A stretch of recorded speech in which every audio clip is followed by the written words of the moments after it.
Hello दोस्तों, तो आज हम बात करते हैं कि भगवान शिव जी ने विष हो या सर्प हो उसको गले में ही क्यों धारण किया और उससे हमें वह क्या संदेश देना चाहते थे।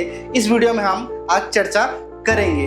आप कल्पना कीजिए कि आप हिमालय की बर्फीली चोटियों पर बिल्कुल अकेले खड़े हैं और आपके चारों तरफ एक गहरा सन्नाटा है। तभी आपके सामने एक दिव्य पुरुष प्रकट होता है जिसके सिर पे चंद्रमा है और जटाओं से बहती गंगा है और पूरे शरीर में भस्म लगा हुआ है और उनके गले में एक विषैला नाग लिपटा हुआ है। और लेकिन आश्चर्य की बात यह है वो उनको काट नहीं रहा बल्कि शांत भाव से उनके गले में विराजमान है। आखिर क्यों? क्या यह केवल धार्मिक कल्पना है या कोई वर्षों पुराना रहस्य? चलो आज हम इस वीडियो में जानने की कोशिश करते हैं। तो हम जब भी लोग सामने शिव जी का नाम लेते हैं तो अधिकांश लोग उनको केवल देवता के रूप में देखते हैं, लेकिन भारतीय दर्शन में वह कोई देवता नहीं है बल्कि चेतना, शून्यता और ब्रह्मांड की जो संपूर्ण मौन शक्ति है उसका प्रतीक माने जाते हैं। इसलिए उनके शरीर पर जो भी चिन्ह है वो हमें कोई ना कोई संदेश देता है। जैसे तीसरा नेत्र अर्थात अज्ञान का अंत, जटाओं से बहती गंगा अर्थात ज्ञान का प्रवाह, सर पे लगा चंद्रमा अर्थात समय पर नियंत्रण, उनके शरीर पे लगा भस्म अर्थात हमें इस संसार में जितनी भी चीज़ें हमें प्राप्त है या फिर नहीं प्राप्त है वो सब एक ना एक दिन भस्म होना ही है। और इन सभी चिन्हों के अर्थों पर आज भी दार्शनिक और विद्वान लोग चर्चा करते हैं। अब जानते हैं क्या सांप हमेशा से ही डर का प्रतीक रहा है? तो देखो, हमें पता है कि दुनिया के लगभग हर सभ्यता में सांप का एक विशेष स्थान रहा है। जैसे कि मिस्र की सभ्यता में देखें तो वो सांप राज्य सत्ता का प्रतीक था। वही अगर यूनान की सभ्यता में देखें तो वो चिकित्सा का प्रतीक था। वही अगर माया सभ्यता में देखें तो उसको दिव्य शक्ति के रूप में मानते थे। और वही अगर भारतीय सभ्यता में हम देखें तो उसे प्रकृति की शक्ति के रूप में हम मानते हैं। मतलब कि सांप को भय के साथ जोड़ना अर्थात डर के साथ जोड़ना, उसके प्रतीकात्मक अर्थ को बहुत छोटा कर देना है। अब फिर सवाल उठता है भगवान शिव ने उनको गले में ही क्यों धारण किया? तो इसका उत्तर हमें समुद्र मंथन की कथा में मिलता है। आप कल्पना कीजिए, देव और दानव दोनों एक जगह इकट्ठे हुए हैं अमृत पाने की लालसा में, और मंदरांचल पर्वत को मथानी का माध्यम बनाया गया है और नागराज वासुकी को सांप के रूप में प्रयोग किया जा रहा है। जैसे जैसे समुद्र मंथन आगे बढ़ा उसमें से निकला हलाहल विष अर्थात इतना खतरनाक विष था कि उसका एक अंश भी संपूर्ण सृष्टि को नष्ट कर सकता था। ये देखकर देव और दानव दोनों भयभीत हो गए और डर के भागने लग गए। वहीं पे एक मौन योगी सामने आया और इस विष को धारण कर लिया और वही थे महादेव। जब वो महादेव विष पी रहे थे तो माता पार्वती ने उस विष को उनको कंठ में ही रोक दिया, जिसके कारण उनका कंठ नीला हो गया, इसलिए वे नीलकंठ भी कहलाए। कहानी यहीं खत्म नहीं होता है, यहीं से शुरू होता है सांपों का रहस्य।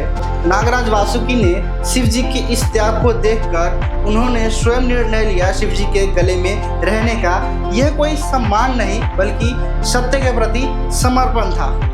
जरा सोचिए, भगवान शिव ने सांप को पैरों तले नहीं दबाया, उन्होंने सांपों को मारा भी नहीं बल्कि अपने गले में धारण किया।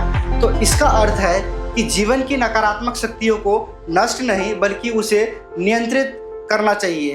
तो क्या सांप हमारे डर का प्रतीक है या हमारे अहंकार का या हमारे शरीर के भीतर सोई हुई किसी ऊर्जा का, जिसे योगी कुंडलिनी कहते हैं? चलिए इस वीडियो में हम आगे जानते हैं। आइए जानते हैं कि कुंडलिनी क्या होता है। देखो, कुंडलिनी शब्द जो है संस्कृत के कुंडल से निकला है, जिसका अर्थ होता है कुंडली मारकर बैठना। इसीलिए इसको सर्प के रूप में दर्शाया जाता है। महत्वपूर्ण बात यह है कि योग ग्रंथ नहीं कहता कि वास्तव में हमारे शरीर के भीतर कोई सांप मौजूद है, बल्कि यह एक प्रतीक है सुप्त ऊष्मा की, यह प्रतीक है आंतरिक क्षमता की, और यह प्रतीक है आत्म जागरण की। जब मनुष्य अपना जीवन यापन केवल इंद्रियों के स्तर पर करता है तो यही शक्ति सुप्त मानी जाती है।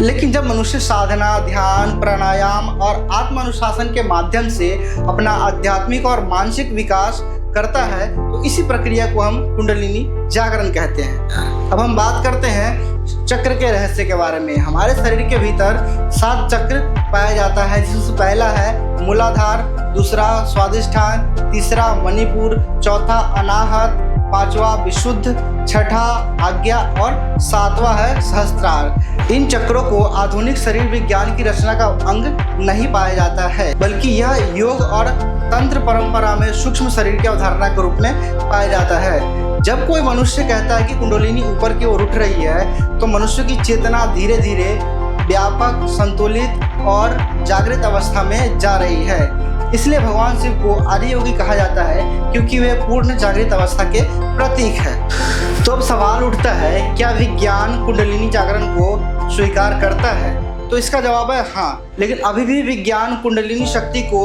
मापी जा सकने वाली जैविक ऊर्जा के रूप में प्रमाणित नहीं किया है। लेकिन इसका मतलब ये नहीं है कि ध्यान के लाभ नहीं है। दुनिया के कई विश्वविद्यालयों में ध्यान पर शोध हुआ है, जिसमें यह कहा गया है कि नियमित ध्यान करने से हमारा तनाव कम हो सकता है, हमारी एकाग्रता बढ़ सकती है और कार्य करने की क्षमता भी बढ़ती है और भावनात्मक संतुलन बेहतर होता है और कई मनुष्य के मस्तिष्क के कार्य प्रणाली में सकारात्मक बदलाव भी देखे गए हैं।